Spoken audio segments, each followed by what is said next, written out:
Video of a chaotic scene in Kabul, the capital of Afghanistan. Protesters and others scrambled yesterday when Taliban forces fired into the air. Hundreds of men and women marched in protest of the Taliban. This demonstration happened on the very day the group named its leaders of a new national government.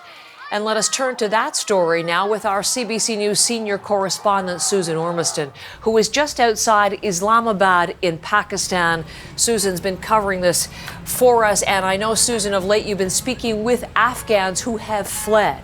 What is their reaction to this new leadership, this new cabinet, curator cabinet, and what are they saying about the new direction?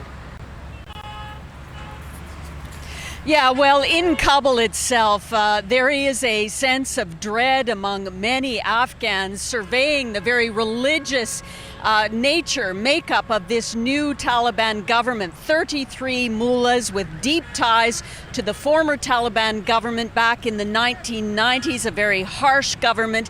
So they're looking at that and very worried about what this means. We're hearing last night from the Supreme Leader saying there will be strict adherence to Sharia law and that the government will respect or follow international treaties and laws, but only if they don't conflict with Islamic law. Now, as you said, we are in Pakistan, near Islamabad, in a place called Rawalpindi, and in a neighborhood where many waves of Afghans have come to settle over the years, refugees, and we wanted to ask them what they think. And many here told us that they believe a new Taliban government is a good thing for Afghanistan, that getting rid of the formerly corrupt Afghan government, they say, will bring or could bring more peace and security. Here's one of them.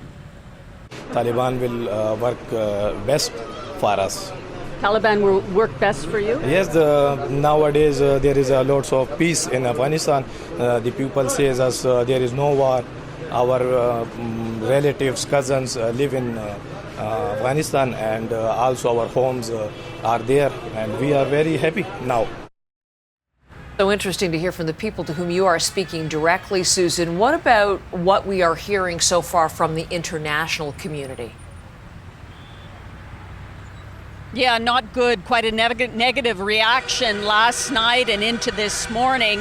One state official saying it's a slap in the face to the international community and to the larger Afghan population. You know, the Taliban has been saying for weeks that it would promise a new inclusive government, but there are no women in this cabinet and very little ethnic diversity.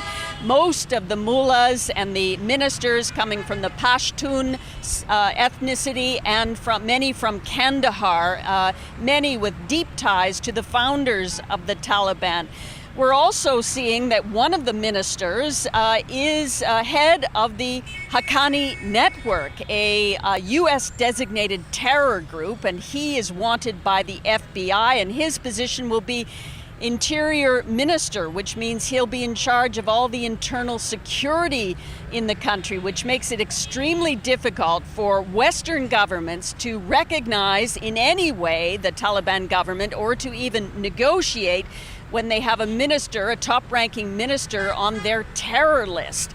So very delicate situation here. The Taliban is saying that they will nominate more cabinet. This is an interim government. Some evidence, Heather, that they may have rushed to get names out because it's been 3 weeks since the Taliban took over Kabul and a real vacuum of leadership. We're also seeing more protests today in Kabul.